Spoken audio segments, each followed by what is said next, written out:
Hey, what's up, YouTube? This one's for all my working class friends out there. If you work for yourself in any capacity, people, barbers, for example, individuals with a food truck or in the food industry, anything like that, contractors. I mean, the terms are pretty vague. What I wanted to show you real quick, though, is where I went to apply for relief that is being offered by some of the agencies around us. So you can see up there in the search bar, SBA. It's a Small Business Administration. The eligibility is pretty basic.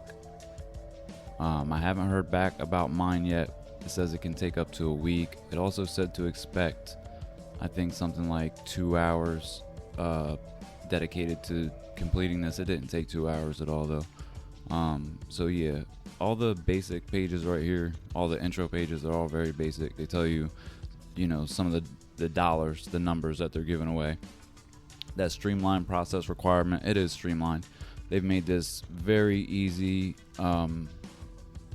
almost like it was ready to go before, all this happened. I don't know, right when it kicked off. Like, there's some things that seem like they've been in the mix, but that's a story for another day. We're all getting through this. So this is where you're going to answer some of the first basic questions about eligible entities.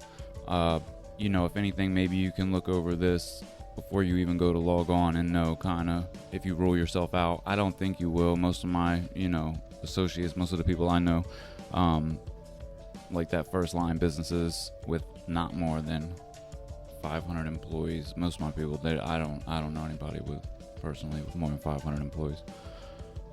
I'm gonna try to keep this basic and get this in one take.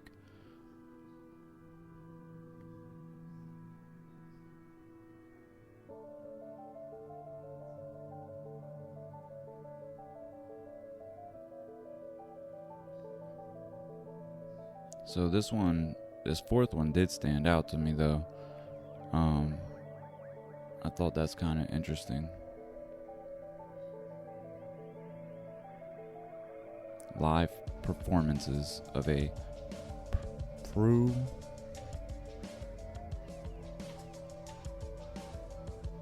prurient sexual nature. I have no idea. I don't even know if I want to know, to be honest. But I don't know. Check what you want. If it's applicable, check the box. Alright, so here's where you start getting into some of the information, okay? Your business's legal name. So the last license that you had, your current license, maybe if you were about to apply for a license, or, maybe you were working towards that. I don't know. This isn't advice. I'm just showing you what I did. So your business's legal name, and I have been, licensed for the last 4 years. So, but yeah, all that first page was basic information, and then you're gonna go your business. Then it's gonna ask you about yourself. All right. If you don't have an employee identification number, the EIN, that's your social security number. Your social security number can be used in place of an EIN if you are a sole proprietor and it's not listed on your paperwork. But again, this is some of the end stages right here. These are the last few questions. Well, getting towards the last few questions.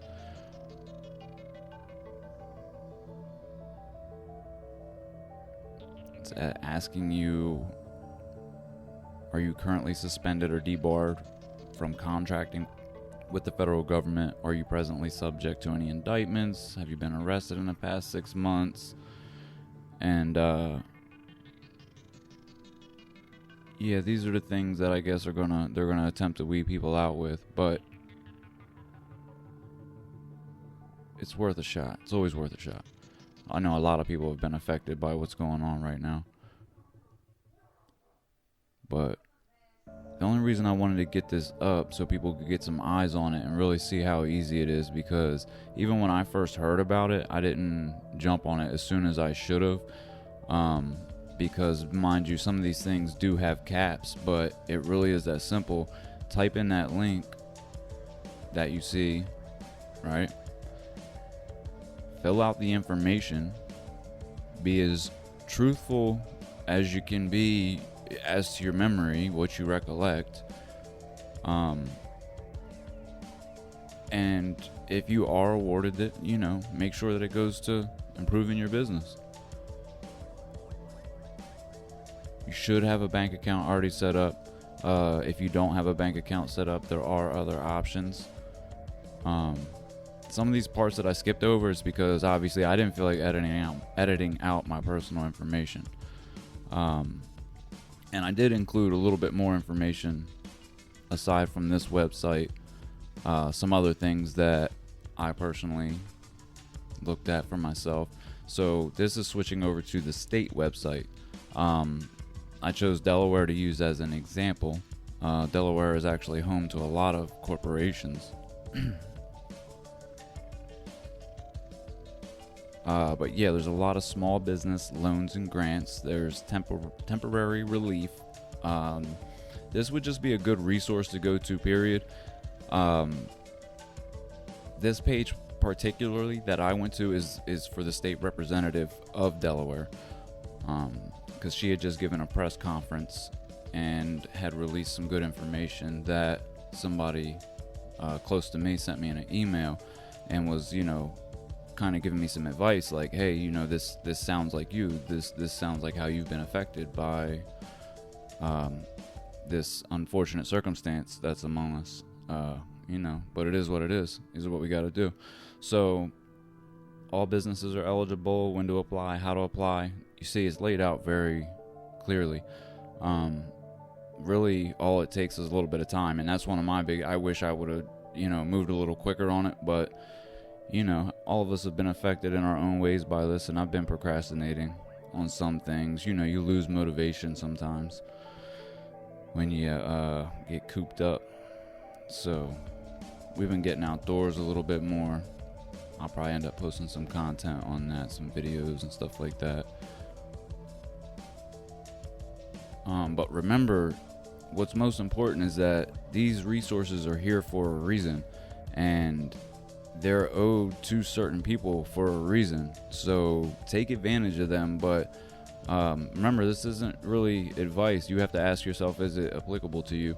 I feel like it's necessary to say that I personally believe that nothing comes free, right?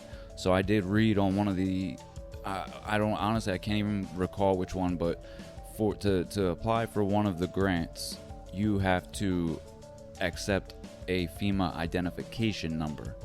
And if you go to these pages and read some of the questions that are asked and some of the parts, they're I don't know whether to call them strange or peculiar. I don't know, but some of the questions are strange. And then the talk about having a FEMA identification number attached to you as an individual.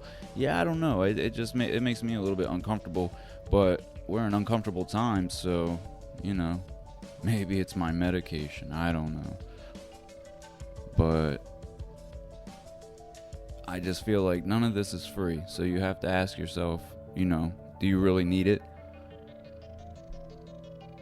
I would highly recommend not attempting to cheat the system right now in times like this, because if you get away with something right now, once things are back up and running, it might very well catch up with you. But I can assure you that each page that I went through was very simple. The questions were very simple, cut and dry. Remember, things like Google are your best friend. So if they're using terminology, asking you a question that you don't quite understand, don't be confused by semantics. Just look it up on Google.